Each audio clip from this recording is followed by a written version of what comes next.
Being a child watching college football games on Saturdays, those stadiums are like cathedrals and the players are like gods when you're a kid. And I told my dad one time, hey, Dad, one day I'll be there, you know? And he would always tell me, you know, Damon, I believe that. Damon West always dreamed of becoming a professional football player. I thought, you know, hey, one day I'll be in the NFL, I'll play quarterback, but it didn't work out that way. Damon attended the Catholic Church and was even an altar boy, but his conception of God was more utilitarian than personal. My view of God back then was the view that, you know, my family gave me. God was the source of everything. God is the center of the universe. God is the center of our world. When he was just 10, he began being abused by an older female babysitter. It's like entering into a world of adult behaviors that a kid should never be in. It kind of robs you of something in childhood, of an innocence. And by the time I was 10, I started drinking. By the time I was 12, I was having sex on a regular basis.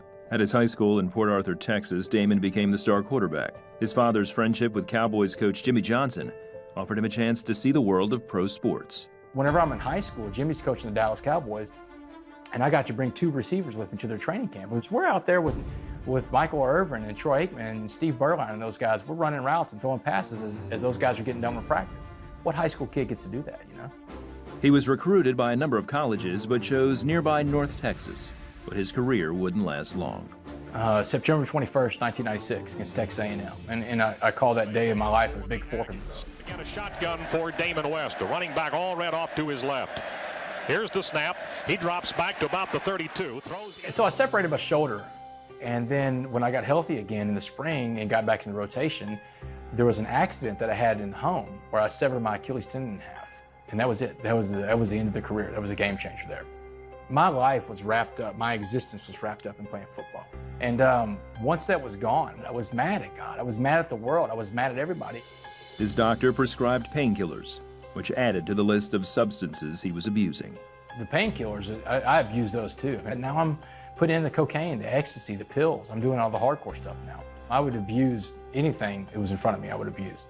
After college, Damon worked as a broker on Wall Street and in politics, but the drug use finally caught up with him. That's where I ran into the one vice that would be the end of me, methamphetamine.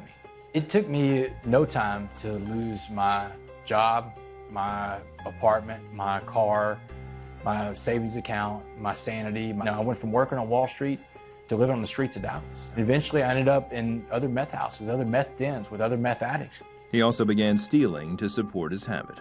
We started breaking into homes, and I took a lot of their property. I stole, you know, with that burglary crew, we stole over $1 million worth of people's property. Eventually, he was arrested. July 30th, 2008. It's a day I'll never forget. You know, I'm sitting around this little rundown apartment in Dallas, and I'm smoking meth with my meth dealer on the couch. Bam! This flashbang grenade goes off in my face. Bright white light, loud noise. When I can see and hear again, I've got this cop in full SWAT riot gear, man. He's got his boot on my chest, and this cop is screaming at me, "Don't move, don't move." Heard one of them scream out, "We got him. We got the uptown burglar." When his time came for his sentence, the jury showed no mercy. When the jury came back and said 65 years, I mean, it took my breath away. I remember when the sentence was read, I hear my mother gasp on the front row. The sound only a mother can make when she hears her son get a life sentence in prison. Before Damon went to prison, a friend shared some advice to help him survive. He says, look, here's what prison's gonna be like. Imagine prison's like a pot of boiling water. He said, and you've got 3 things you can be in a pot of boiling water. He said, we're gonna put a carrot, an egg, and a coffee bean. He said, the carrot goes in there and turns soft. The egg goes in there and turns hard. Neither one of those are good options for you. He said, so if you want to be something in prison, be the coffee bean. Change the environment around you, no matter how hot it is. Damon then got a call from his mother. I told him, you're a captive audience, and you need to get on God's back and let him carry you through. I reminded him of the footprints in the sand. God was walking down the beach with someone, and the man was looking back and saw, at times saw 2 sets of prints, and other times just 1 set. And he asked God, why is there just 1 set of prints? Did you desert me? And he said, no. He said, I carried you. And that's what I told Damon. Get on God's back and let him carry you. Finally, when I got alone, I could cry, because you can't cry in front of anybody in there. And I'm sitting there, and I'm a little confused, because I'm into my Bible, I'm praying to God, but I hadn't learned how to pray. I cried, and I just prayed, Jesus, please, I can't do this alone. I can't do this anymore. And I remember being broken down, about as broken down as I've ever been. And that's when I finally asked Jesus to take over. Damon refused to join any of the prison gangs. Instead, he began attending Bible studies and seeking out mentors. I'm not into a gang, and that's what they do. I mean, they isolate you, they send other groups after you because they want you to come into their fold, or the white prison gangs, you know? But I couldn't do that, man. I made a promise to Jesus, I made a promise to my mom and dad that I would come home as the man they raised. He also entered a recovery program in prison. I got taken into sobriety at gunpoint. I tell people that all the time, because I'm clean, I'm sober, I have a program of recovery, and I'm still letting Jesus drive that car. After serving just 11 years of his 65-year sentence, he was paroled.